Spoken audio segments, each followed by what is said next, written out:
Distracted driving may be the single largest contributing factor to traffic crashes today. Studies show approximately up to 25% of crashes are directly caused by distracted driving. It's easy to think that distracted driving is something that only other people do. But survey after survey shows that most teen drivers, both males and females, admit that they frequently engage in distracted driving. In a survey of more than 2,000 teens 16 to 19 years old, 86% said they have driven while distracted, even while agreeing that such practices are extremely dangerous. Teen drivers who admitted texting while operating a vehicle sent an average of 23 text messages each month while the vehicle was moving. Even worse, more than a third said they had nearly experienced a crash because of their own or someone else's distracted driving.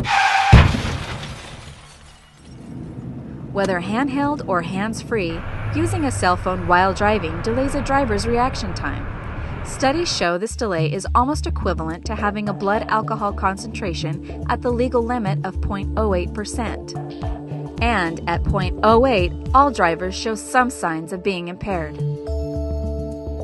It's important to remember that distracted driving is about more than texting or talking on your cell phone in the car.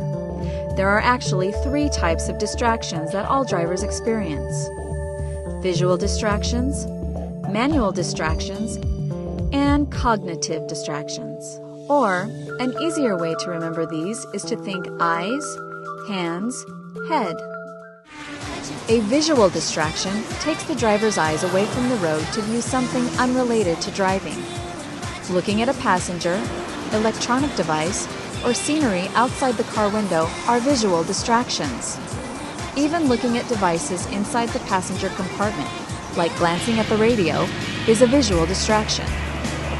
Any glance away from the road for more than 1 second is extremely dangerous.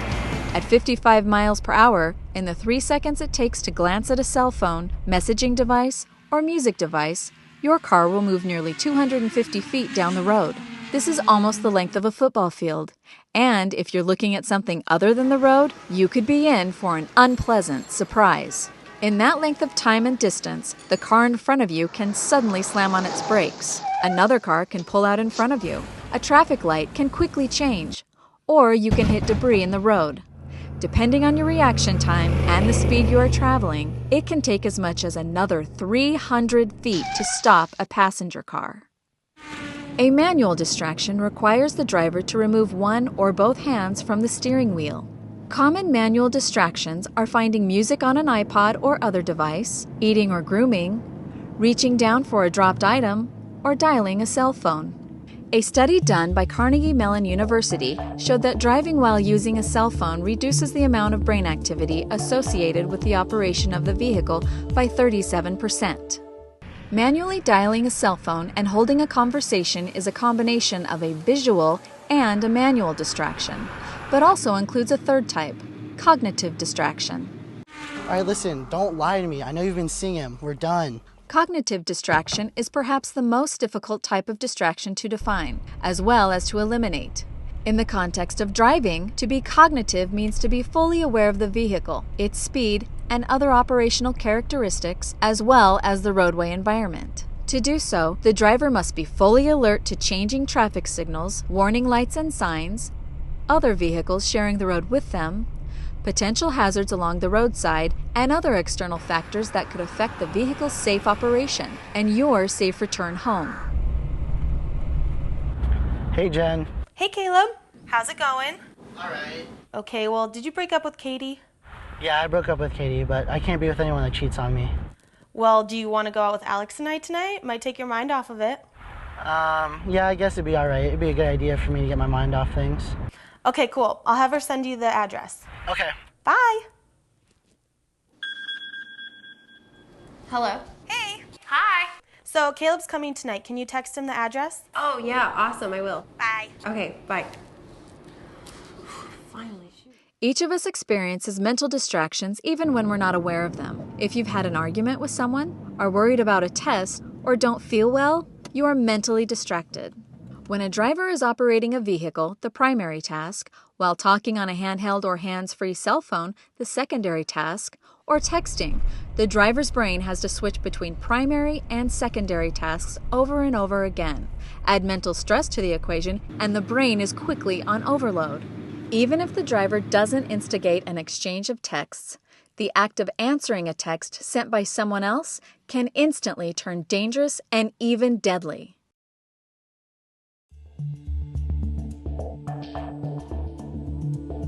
Reggie was just 19, a college student on the way to his part-time job as a house painter, when his SUV crossed the yellow dividing line on a 2-lane road near Logan, Utah, causing a crash that killed 2 people in another car. During the 6-month investigation that followed, the Utah Highway Patrol subpoenaed Reggie Shaw's cell phone records and determined that Reggie and his girlfriend had sent 11 text messages to each other in the 30 minutes before the crash.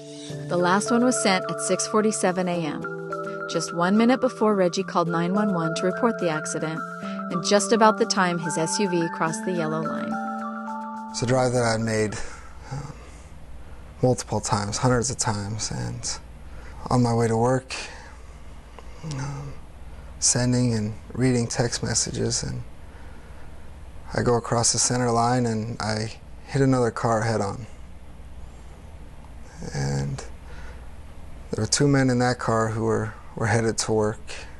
And both these men had families that they loved and they cared for, provided for. And both these men were killed on impact. And it's something that's hard for me every single day. Something that I think about every day. I think about reading text messages while I was driving and what that took away from those families. I remember getting out of my car and I headed back towards the scene and I was calling 911, and as I got back to the scene I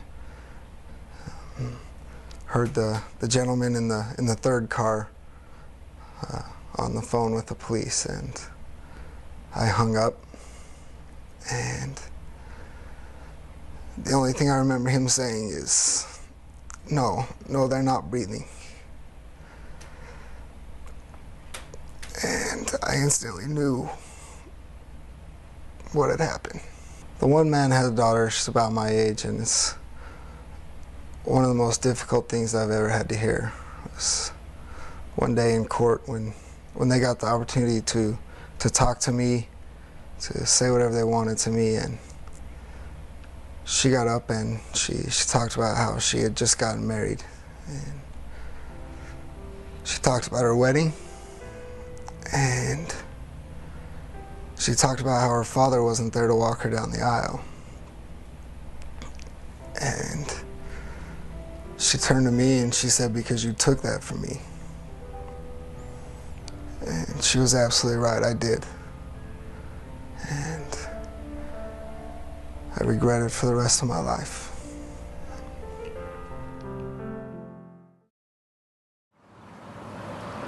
Another in-vehicle distraction is passengers.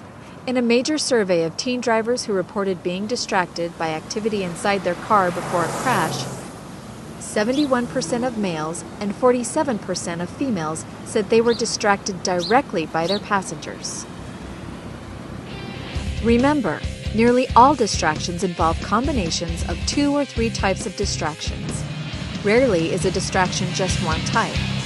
Anything that draws your attention away from the road can jeopardize your safety and other drivers on the road. When teen drivers carry passengers, studies show that their chances of crashing increase dramatically.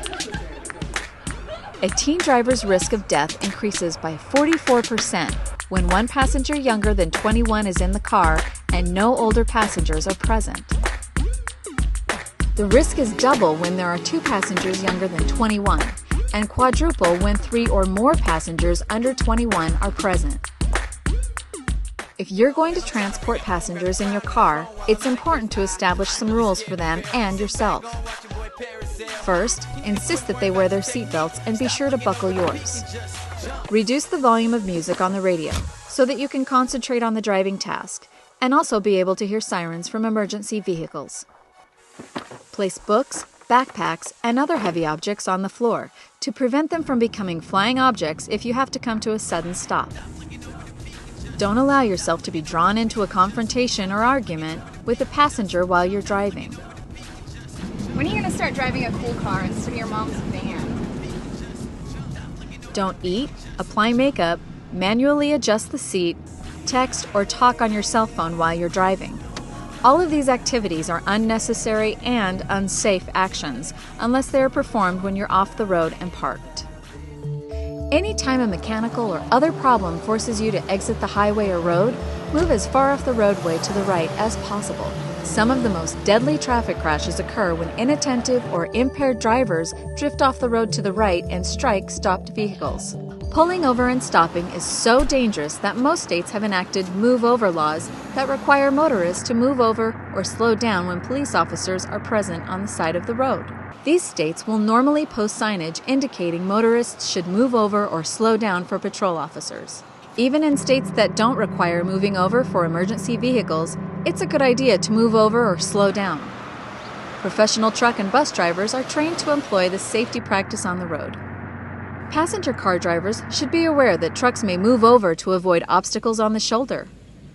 Sharing the road means anticipating large trucks and buses moving over to avoid police officers and other hazards on the shoulder.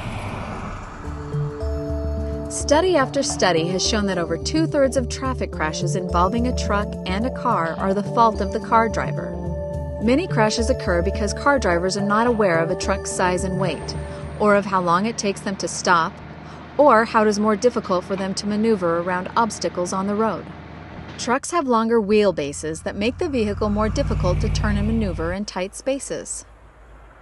A typical heavy-duty truck and trailer can weigh up to 80,000 pounds fully loaded with freight. Traveling at 55 miles per hour under ideal road conditions, such a truck combination would need 430 feet to stop, or 1.5 times the length of a football field. This is a stopping distance 91% longer than that of a passenger vehicle. Most crashes involving passenger cars and trucks occur in daylight, on straight, dry pavement, and in good weather. But because trucks are so much bigger and heavier than cars, when a fatal collision occurs between the two, 80% of the time it is the driver of the car who is killed or injured, no matter whose fault it is. Most commercial drivers are highly trained professionals with good safety records. But all too often, they must attempt to share the road with cars that follow too closely, cut in front of trucks, or travel in a truck's blind spots where the driver can't see them. One of the most important things you can do to avoid crashes around large trucks is actually very simple. Stay out of the truck's blind spots or no zones. A large percentage of crashes between cars and trucks occur when cars move into the areas around a truck where the driver can't see them. The first no zone is directly in front of the hood of a large truck. Long hoods can create blind spots up to 20 feet in front of the bumper. Easily enough room for a small passenger car to move into without being seen. And traveling in this blind spot leaves the truck driver no room to stop or maneuver if the car suddenly swerves or brakes to avoid a hazard. Each side of a large truck also has a no zone. The left side extends from the driver's door to the middle of the trailer. Passenger cars should move through this zone steadily and not linger. The right side no zone is much larger. It extends from the front of the truck all the way to the rear and 3 lanes over. Truck drivers are trained that this is one of the most dangerous areas around a truck, and car drivers should avoid it if at all possible. Remember that if the truck driver has to make a wide right turn, a car in the right side no zone would be directly in its path. Another no zone is directly behind the trailer, where a car driver's visibility is severely limited and where the truck driver cannot see you. A simple rule to remember is this: if you can't see one or both of the truck's side view mirrors, the truck driver can't see you. Stay out of the no zones and you'll greatly improve your chances of arriving at your destination safely. To help eliminate or reduce distractions on the road, we turn to the tips and tools that professional truck drivers and bus drivers use every day.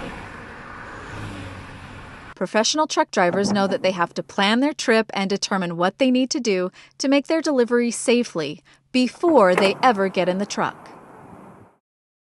Before they turn the ignition key, they check to be sure their mirrors are adjusted correctly, that items they will need later are correctly stowed away, and that their phone is muted or set to go to voicemail. Then they fasten their seatbelts, the most important action any driver can take to ensure survival in the event of a crash, before they put the truck in gear and head on their route. Once on the road, professional drivers employ proven techniques to identify and manage, reduce or eliminate the 3 types of distractions: visual, manual, and cognitive: eyes, hands, head. To reduce visual distractions, drivers perform scanning of the road and mirrors once every 5 to 7 seconds, making sure that their principal focus is on the road ahead. They know that the short glances to the truck's instrument panel, mirrors, installed communications devices, or other technology can be done safely if limited to less than 1 second. When you get ready to drive, you can take the same steps to prepare for even short trips. Adjust mirrors and the light level on the instrument panel before pulling into the traffic flow. If you're using a GPS, program it before you put the car in gear. Turn off your cell phone or put it on mute and let calls go to voicemail. Use the techniques of professional drivers while you're on the road. Perform short, frequent scans of mirrors and instruments, but always keep the road ahead and the driving task as your primary focus. Keeping your head in the game behind the wheel will help you improve your overall awareness and behavior as a driver. And when you're on the road around large trucks, be aware of the no zone and remember these key safety tips. 1. Don't cut off trucks. 2. Stay out of blind spots or no zones. 3. Maintain a safe following distance and don't draft. And 4. Understand that trucks make wide turns and need more space. Remember, eyes on the road, hands on the wheel, head in the game. By doing your part to reduce driving while distracted, you can save your life and the lives of others with whom you share the road.